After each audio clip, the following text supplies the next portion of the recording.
Hello, good morning. Welcome once again to News Update, brought to you by Studio 77, your go-to source for the latest and the most important stories. I am Adeleke Favor Ewajesu, beauty always on duty.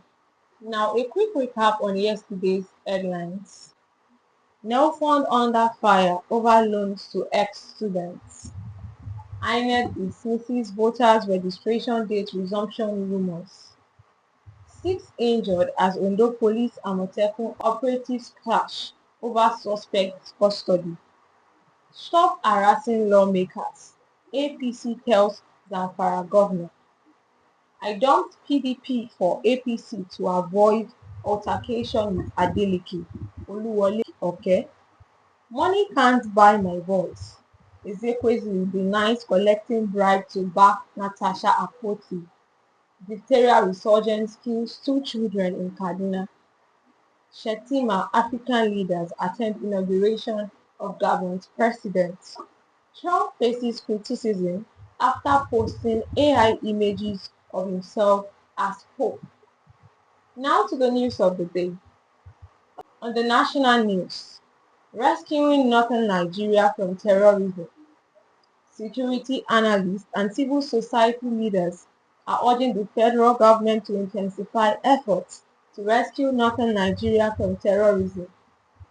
With communities regularly attacked by bandits and insurgents, calls for better intelligence coordination, increased military presence, and grassroots engagement are growing louder. Concerns as over 1.5 million UTME candidates scored below 200. New data from JAMB reveals that over 1.5 million candidates scored below 200 out of 400 in the 2025 UTME. The performance has raised alarm among stakeholders, with many attributing the poor result to declining educational standards and lack of adequate preparation by students. Peter Obi reacts to disturbing UTME results, urges urgent education reforms. Peter Obi has expressed concern over the poor performance of students in the recent Unified Tertiary Matriculation Examination (UTME), where many candidates scored below average. He described the result as disturbing and called for comprehensive reforms in the Nigeria's education system, especially in curriculum and teacher training. Tinubu presidency rejects additional 1960s claim. The presidency has responded to a statement made by the African Development Bank president, Akinwumi Adesina, who said Nigerians were better off in the 1960s. Presidential aides dismissed the comment, saying it sounded like opposition leader Peter Obi and did not reflect the economic progress achieved under President Tinubu's leadership. NIMET predicts 3 days haziness, thunderstorms from Tuesday. The Nigerian Meteorological Agency (NIMET) has forecasted hazy weather conditions and isolated thunderstorms across parts of the country from Tuesday till Thursday. The agency advises residents to plan accordingly, especially in areas prone to flooding and lightning. Now let's move on to the corridor of power, to the news on politics. 2026, Tinubu won't help APC win Osun, Adeleke's aide. An aide to Osun State Governor Ademola Adeleke has stated that President Bola Tinubu's influence will not guarantee the All Progressive Congress (APC) a win in the 2026 Osun governorship election. He emphasized that the people of Osun will vote based on performance and the impact of policies, not presidential affiliation. Insecurity: Reps Benue Governor clash as NASS resumes today.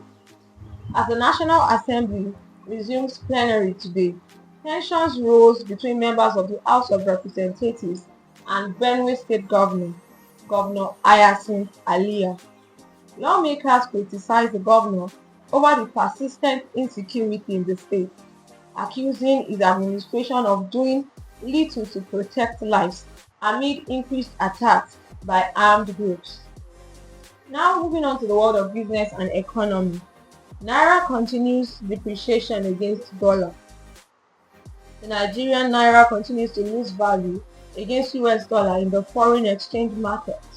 The depreciation raises new concerns over inflation, cost of imports, and the effectiveness of the central bank's monetary policies despite ongoing reforms. Nigeria leads move to provide power to 300 million Africans, Abbas. Speaker of the House of Representatives, Tajuddin Abbas, says Nigeria is spearheading an initiative to provide electricity access to 300 million Africans. He announced this during a regional energy summit, stating that Nigeria is committed to bridging the power gap across the continent through investment and innovation. Non-vaccination epidemic. Now, moving on to the world of health, because our health is wealth. Non-vaccination epidemic. Save the Nigerian child. Health experts are warning that Nigerians may face a vaccine-preventable disease crisis due to the increasing number of unvaccinated children. They are urging governments and communities to prioritize immunization campaigns to save vulnerable lives, especially in rural areas. Cholera. NCDC issues guidelines to Nigerians amid concerns over rising cholera cases. The Nigeria Center for Disease Control (NCDC) has issued public health guidelines advising citizens to drink clean water, maintain hygiene, and seek proper treatment when symptoms appear. Now moving on to the dynamic world of sport. 2025 Under-20 AFCON. Shell hits Egypt to support Flying Eagles. As preparation for the 2025 Under-20 Africa Cup of Nations intensified, Nigerian-American striker Malcolm Chell has joined the Flying Eagles camp in Egypt. His inclusion is expected to boost the team's attack options as they prepare for the Continental Championship. Now moving on to the international news. Catholics love it. Trump on Pope-themed AI photo. US President Donald Trump has embraced an AI-generated photo showing him alongside the Pope, saying, "Catholics love it." The viral image has stirred mixed reactions online, reigniting debates about deepfake content and political branding. Rwanda in talks with US to accept deported immigrants. Rwanda's foreign minister has confirmed that the country is in discussion with the United States to receive migrants deported from the American soil. The move follows similar agreements Rwanda has made with other nations to address global migration challenges. And now that's all on the news update for today.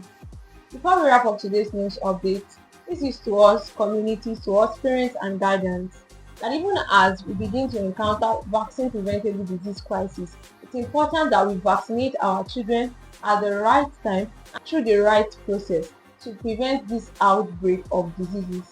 And you can do well to give us a comment, like, and share, and also follow us on our social media platforms on Instagram at the Studio 077, on Facebook at Studio 77, on X at Studio 077, on YouTube at Studio 077, and on TikTok at the Studio 77.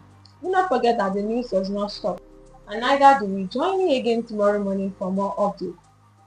I remain beauty always on duty. Till then, stay informed, stay safe, and have a great day ahead. Bye.